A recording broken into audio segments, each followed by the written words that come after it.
Welcome. In this session we'll be discussing about ultrasonography.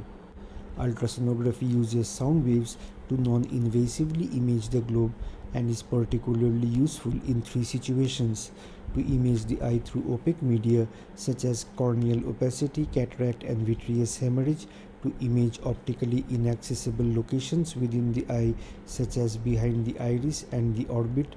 An ultrasound is used to image tumors even when the tumor is visible to determine the nature of the tumor.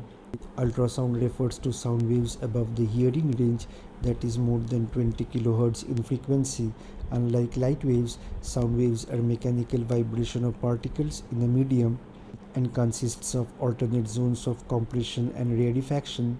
And since it requires vibration of particles in a medium, sound waves cannot travel through vacuum.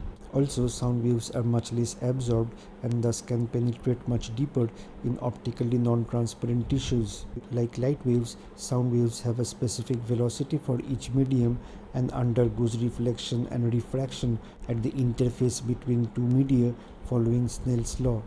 This wave shows the pressure variation in the zones of compression and rarefaction along the sound wave. Speed of a sound wave in a particular medium is the product of the frequency of the sound wave and the wavelength of that sound wave in that medium. And it is important to remember that frequency of a particular sound wave remains the same as it travels from one medium to another. So for a sound wave, this is the wavelength between the middle of the two compressions or between the middle of the two rarefactions. And this equation shows that the speed of the sound wave is the product of the frequency of the sound wave and its wavelength, with the frequency remaining constant for a particular sound wave when that sound wave travels from one medium to another.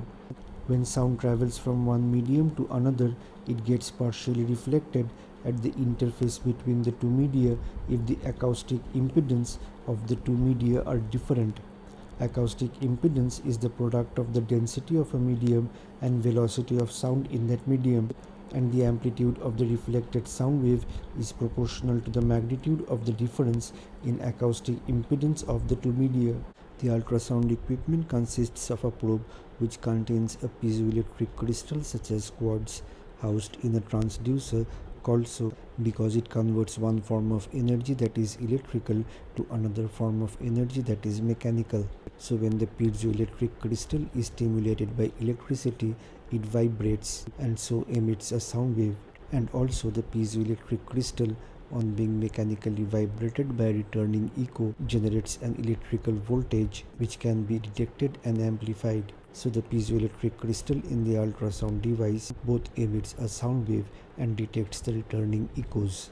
So when a transient voltage is applied across the crystal vibrates and the vibration is transmitted to the medium in contact with the crystal and the probe. And when a reflected echo vibrates the crystal, a minute voltage is produced which is detected and amplified. And the hard rubber at the tip of the probe acts as an acoustic lens which can converge or diverge the emitted sound beam. For ophthalmic ultrasound, usually a convergent sound beam is used, and at the focal plane of the beam, the resolution of imaging is maximum. Usually the probe is oriented perpendicular to the tissue of interest so as to gather the maximum amount of echoes from that tissue, and unwanted reflections from specular interfaces with very smooth surfaces can be avoided by projecting the incident beam of sound waves obliquely on these surfaces. So a specular surface like cornea, crystalline lens and intraocular lens have a very smooth surface and reflects an incident parallel beam as a parallel reflected beam. And so oblique projection of the incident beam on a specular surface helps in avoiding the bright reflection being directed straight towards the detector.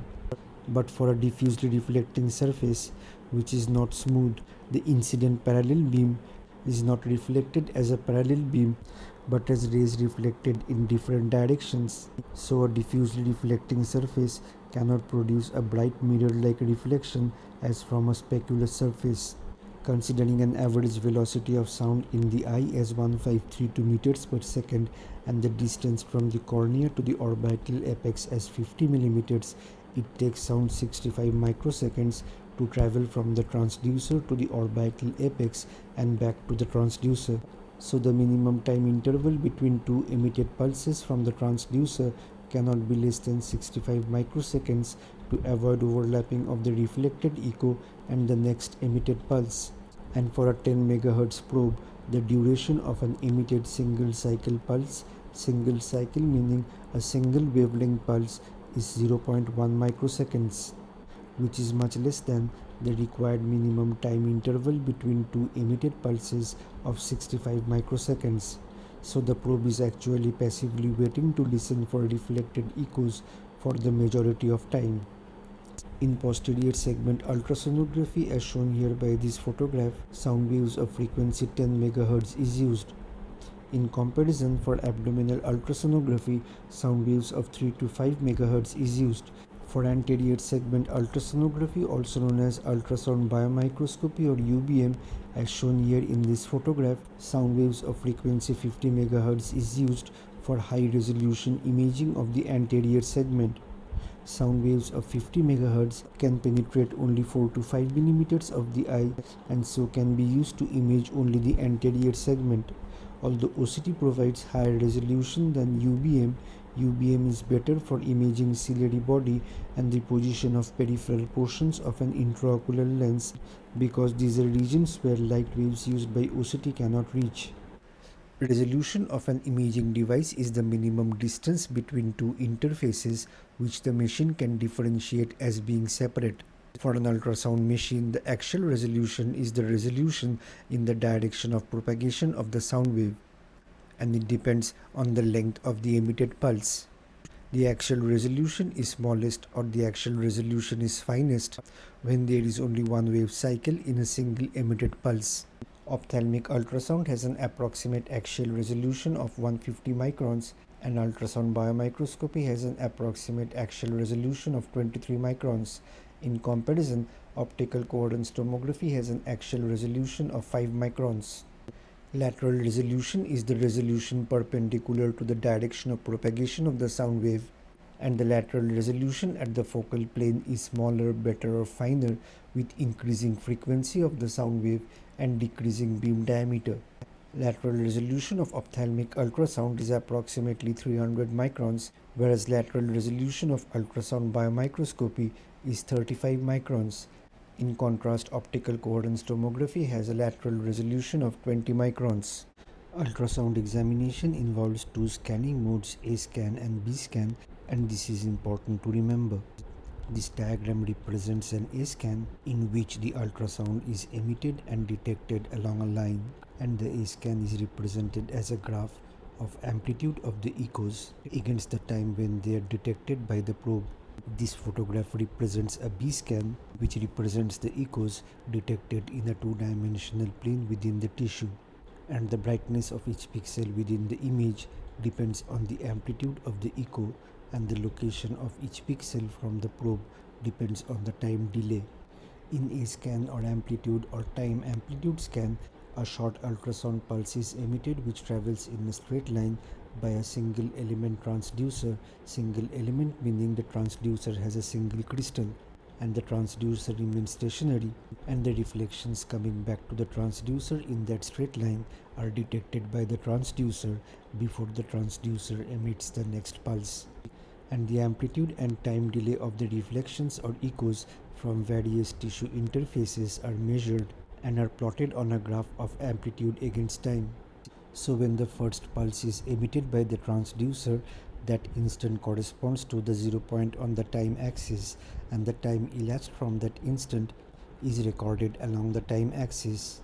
So the first emitted pulse travels towards the two interfaces, and on reaching the first interface is partially reflected back towards the transducer and is partially transmitted towards the second interface. When the transmitted pulse then reaches the second interface, it is then reflected back towards the transducer, and the two reflected echoes from the first and second interfaces respectively travel towards the transducer, and the time elapsed is recorded, which is shown by the red arrow in this figure.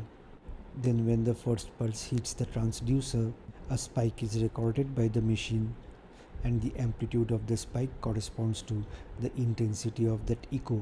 and the spike is recorded at the appropriate point on the time axis.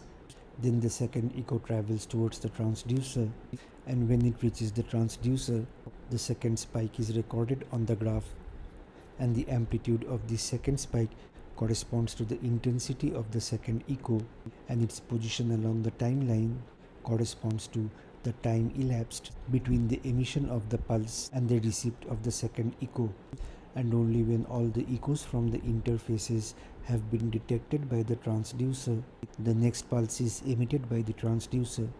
So the A-scan is represented as a time amplitude graph with the time along x-axis and the amplitude along the y-axis, and the time delay from emission of a pulse to receiving of its echo from an interface is used to determine the distance of that interface from the transducer, and the distance of that interface from the transducer is half the product of the velocity of the sound wave in that medium and the time delay. The product is halved because the pulse needs to go from the transducer to the interface and back to the transducer.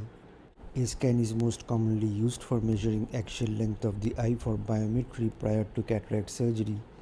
And for A-scan, a separate ultrasound device is used which helps in accurate estimation of the axial length by allowing consideration of different velocities of sound in different media of the eye, such as the cornea, the anterior chamber, the crystalline lens, and the vitreous cavity. A-scan is less commonly used for amplitude analysis of reflected sound beams from various tissues in order to differentiate and identify various pathologies, and this is called standardized echography, which requires a specific frequency probe and a reflectivity standard for comparison. In B-scan mode or intensity modulation mode or brightness mode, B standing for brightness, a single element transducer is pivoted and swept angularly for approximately 50 degrees in a plane while emitting and detecting ultrasound pulses, and at each position of the transducer, the amplitude and time delay of reflected echoes from all the interfaces in that direction is measured. So in each direction, the interfaces generate echoes which travel back to the transducer in that direction, and all the echoes from each such direction is represented on a two-dimensional image, the pixels in which correspond to all the echoes from every direction. The brightness of the pixels depend on the intensity of the corresponding echoes, and the location of the pixel in the B-scan image depends on the location of the site in the tissue from where the echo is reflected as regards its distance from the transducer and the direction. So the data from all positions of the transducer is plotted in a two-dimensional image with brightness of each pixel in the image corresponding to the amplitude of the reflected echo from the corresponding location in the tissue, and the location of each pixel in the image corresponding to the position of the transducer, and the time delay when the reflected echo from the corresponding point in the tissue is acquired. The probe tip has a mark which corresponds to the top of the B-scan image. So when considered vertically, the points which are closer to the mark on the probe are represented in the top of the image, and points which are furthest away from the probe mark are represented in the bottom of the image. Similarly, when considered horizontally, points closer to the probe are represented on the left side of the display, and points further away from the probe are represented on the right side of the display. Modern B-scan machines can capture still images or video clips, allow measurement, and store the captured images or video clips. So the ultrasound procedure is carried out with the patient reclining or seated, and a sterile gel is applied to the probe tip, and the gel couples or acoustically connects the probe tip and the globe. The probe is usually placed over closed eyelids, but alternatively, the probe may be placed directly over the sclera. As we have discussed, most examiners prefer to avoid axial scans to reduce acoustic reflections from speculous surfaces such as the crystalline lens and the intraocular lens, and prefer to place the probe either transversely or radially immediately posterior to the limbus. And for a particular location of the probe posterior to the limbus, The quadrant of the posterior segment diagonally opposite to that position of the limbus is scanned, and the plane of the scan corresponds to the diagonal on the surface of the probe tip from the mark. For transverse scans, as shown here in this diagram, the mark on the probe is oriented nasally for the two vertical locations and superiorly for all other locations, with the scanning plane oriented parallel to the limbus. And for radial or longitudinal scans, as shown here in this diagram, the mark on the probe is positioned towards the limbus, with the scanning plane perpendicular to the limbus. The entire globe and orbit should be examined, and when a pathology of interest is found, the probe should be oriented perpendicular to that pathology of interest to ensure capturing maximum amount of reflected echoes from that pathology of interest for amplitude analysis. Few maneuvers can be undertaken during examination, which further helps in interpretation of the findings. One is to ask the patient to rotate his or her eyes in a vertical or horizontal plane during B-scan transverse examination to demonstrate the mobility of various structures with voluntary ocular rotations. So in this video, we see the free movement of posterior vitreous detachment, and this video shows the restricted movement of retinal detachment. Another maneuver which can be performed during the examination is adjusting the gain, and gain is the magnitude of amplification applied on the received sound wave. The usual gain of analyzing a scan is 70 to 80 decibels when all the spikes in the corresponding A scan are within the displayed amplitude range. High gain allows to detect structures with low reflectivity such as posterior vitreous detachment, and low gain allows differentiating highly reflective structures such as retina, which remains visible when the gain is lowered, from other structures such as posterior vitreous detachment, which disappear from the image when the gain is lowered. So these are two structures, one of high reflectivity and the other of low reflectivity, and this photograph shows the image taken in high gain when the appearance of the low reflectivity structure is as bright as the highly reflective structure.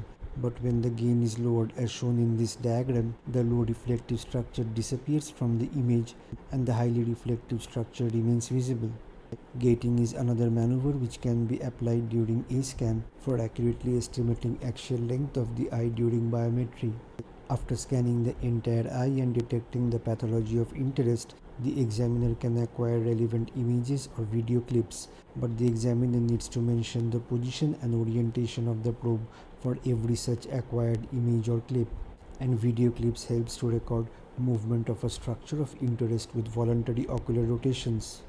Along with the B scan, a simultaneous A scan can be taken for amplitude recording and analysis along a line of choice, with this line lying in the plane of scanning and originating from the transducer. So each spike or dip in the A scan depends on the intensity of the corresponding pixels on the chosen line, and the orientation of this line can be changed to any other direction, and then the A scan will show the intensity of the pixels lying on that line.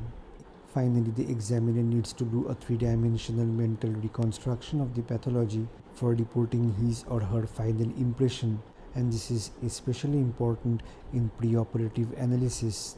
A relative contraindication to ocular ultrasonography is an open globe injury, and in a patient with open globe injury, ideally the injury should be repaired first and the globe made watertight before ocular ultrasonography is performed. But this is only a relative contraindication.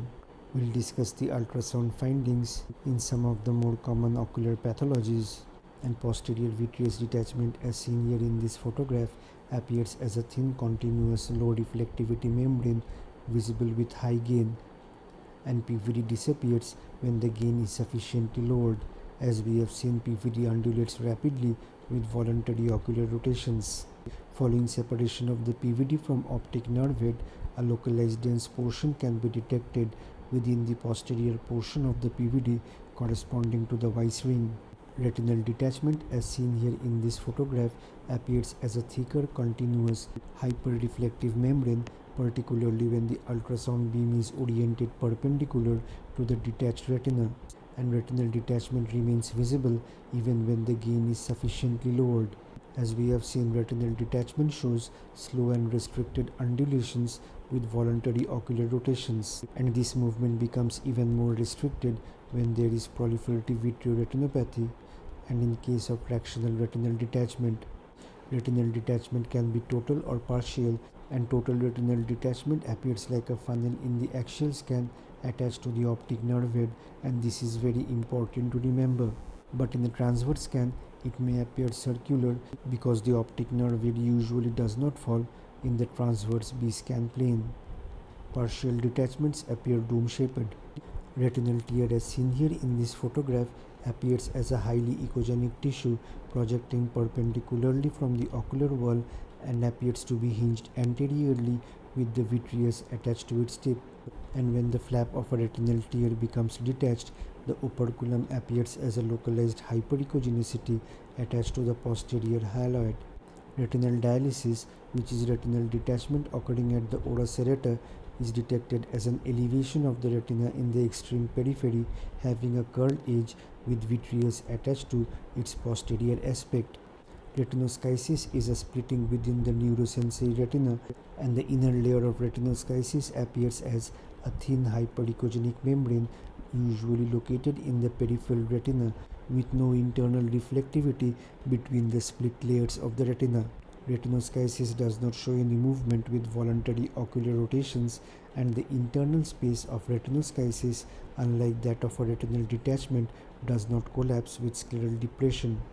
Choroidal detachment, as seen here in this photograph, appears as a thick hyperechogenic curvilinear or dome-shaped membrane usually between the pars plana and the equator because its posterior extension is usually limited by the attachment of vortex vein to the sclera, and choroidal detachment show no movement with voluntary ocular rotations. The suprachoroidal space within the detachment appears echo-free in exudative choroidal detachment as seen here in this photograph. And in a hemorrhagic choroidal detachment as seen here in this photograph, the suprachoroidal space appears to contain moving reflective materials. When two sectors of a choroidal detachment touch each other in the center of the globe, it is called kissing choroidals, and this is an indication for draining the suprachoroidal blood, because with kissing choroidals, the retina on the surfaces of the two choroidal bullae touch each other. Echogenicity of vitreous hemorrhage varies from mild to moderate. Clots are moderately echogenic, and liquefied blood, as seen here in this photograph, appears as granular dots and is mildly echogenic. And most of the echoes from vitreous hemorrhage disappear on reducing gain. If posterior vitreous detachment develops after a vitreous hemorrhage, the clots remain adherent to the gel vitreous anterior to the PVD and move with voluntary ocular rotation in an undulating manner like the PVD. And liquefied blood can move posterior to the PVD and moves in a wavy fashion with voluntary ocular rotations. Blood staining of posterior vitreous face can make it appear hyper-reflective like a retinal detachment, but the hyper-reflectivity in this case is not homogeneous, and in a complete PVD, this non-homogeneously hyper-reflective membrane will be found to be not attached to the optic nerve head. Asteroid hyalosis appears as granular, highly echogenic opacities in the central front vitreous, which remains visible even when the gain is significantly lowered, and characteristically a clear space exists in the peripheral front vitreous, and the extent of movement of these opacities with voluntary ocular rotations depends on associated PVD. Vitritis appears as granular dots or cobwebs of mild to moderate intensity, and they appear similar to vitreous hemorrhage, and to differentiate between vitritis and vitreous hemorrhage, the associated clinical features of inflammation along with vitritis need to be considered. And this is important to remember that vitritis and vitreous hemorrhage have similar appearing echoes on B-scan ultrasonography. Metallic intraocular foreign bodies appear highly echogenic as shown here in this photograph and remain visible even when the gain is significantly reduced, and these are most prominent when the ultrasound beam is oriented perpendicular to the widest face of the foreign body. Posterior to the foreign body, there can be ringing or reduplication artifacts due to reverberation of the sound waves with vibration of the foreign body. Also, there can be acoustic shadowing, which is an area of hyporeflectivity behind the foreign body. And acoustic shadowing is more prominent when ringing artifacts are absent or minimal. Optic disc drusens appear as highly echogenic structures anterior to the lamina cribrosa, and they persist even when the gain is significantly reduced.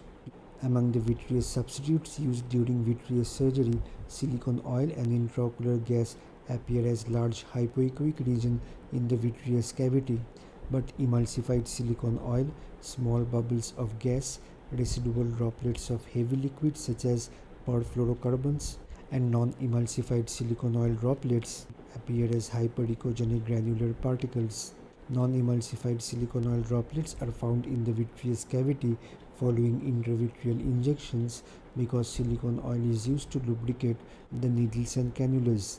Ultrasound examination is important to define tumor characteristics, which include its location, size, shape, internal reflectivity, internal vascularity, acoustic shadowing posterior to the tumor, and to determine the presence of exudative retinal detachment, vitreous involvement, or extraocular spread. Malignant melanomas have a typical appearance on ultrasonography in which they appear dome-shaped or collar button-shaped with decrease in reflectivity from a hyperechogenic anterior surface to a hypoechogenic base. And this hypoechogenicity near the base of the tumor is also described as low internal reflectivity of the tumor or acoustic hollowing. Associated ultrasound features can be choroidal excavation of the tumor and acoustic shadowing. Retinoblastoma appears hyperechogenic due to tumor calcification as seen here in this photograph, and ultrasound can detect associated exudative detachment and vitreous seeding, which are important in prognosticating the tumor. Choroidal hemangiomas as seen here in this photograph have high internal reflectivity and may have acoustic shadowing. Orbital tumors are difficult to analyze with ultrasound because of poor penetration of sound waves beyond the anterior orbit, and normal orbital tissues have high internal reflectivity, which makes an orbital tumor appear to be of relatively lower internal reflectivity. To recap the salient points, ocular ultrasonography is based on the use of sound waves to image the eye. Since sound waves are used instead of light waves, ultrasonography can be used to image through the opaque media and to image optically non-accessible areas such as behind the iris. The ultrasound probe has a transducer which contains a piezoelectric crystal which vibrates on being electrically stimulated to emit a sound wave, and also on being vibrated mechanically by a returning echo produces electrical voltage which can be detected and amplified. Usually a single cycle or a single wavelength pulse is emitted, and time is given to detect all echoes generated by that pulse from various interfaces before the next single cycle pulse is emitted. When sound waves are emitted from the transducer in one medium and travel to another medium, the sound wave gets partially reflected as an echo from the interface between the two media and partially transmitted into the second medium when there is a difference in the acoustic impedance of the two media. The distance of the interface between the two media from the transducer is half the product of the velocity of sound waves in the first medium and the time interval between the sound wave being emitted and the reflection from the interface being detected by the transducer. The amplitude of the reflected beam depends on the reflectivity of the interface, which in turn depends on difference of acoustic impedance of the two media. For posterior segment ultrasonography, sound waves of frequency 10 MHz is used, and for anterior segment ultrasonography, also known as ultrasound biomicroscopy, sound waves of frequency 50 MHz is used. In A-scan ultrasonography, sound waves are emitted in a single direction and the reflected echoes coming from that direction are detected. The result is displayed as a graph of amplitude of the echoes against their time delay from emission to detection.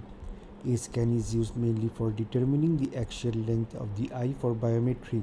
In B-scan ultrasonography, the transducer swivels in a plane and so emits and detects sound waves along various directions in that plane. The echoes are represented in a two-dimensional image showing the echoes from various interfaces in various directions in that plane as points in the corresponding locations in the image. And the brightness of the points in the image correspond to the reflectivity of the echoes from the corresponding locations in the tissue. The probe has a mark which corresponds to the top of the display, and the plane of scanning is along the diameter on the surface of the tip of the probe containing the mark. For scanning the entire globe and orbit, transverse and longitudinal scans are employed. The probe is positioned posterior to the limbus for either. For transverse scans, the scan planes are oriented parallel to the limbus with the mark positioned either nasally for the two vertical locations or superiorly for the other locations of the probe. For longitudinal scans, the scan planes are oriented perpendicular to the limbus with the mark being positioned towards the limbus.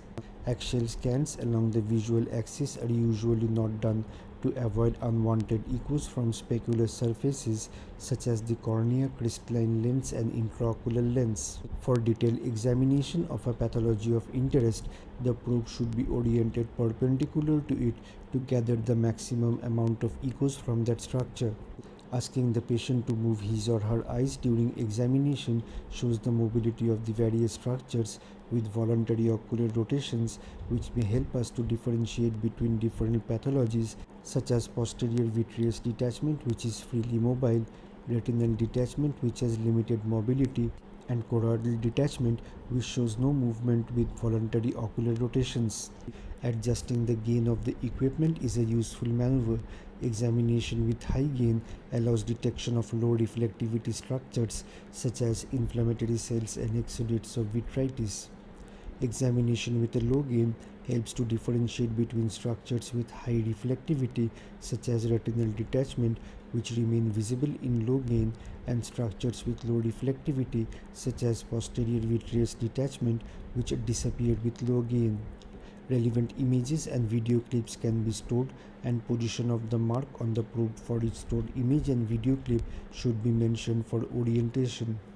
Following the examination, the examiner should do a mental three-dimensional reconstruction of the pathology for reporting his or her final impression. Thank you for listening.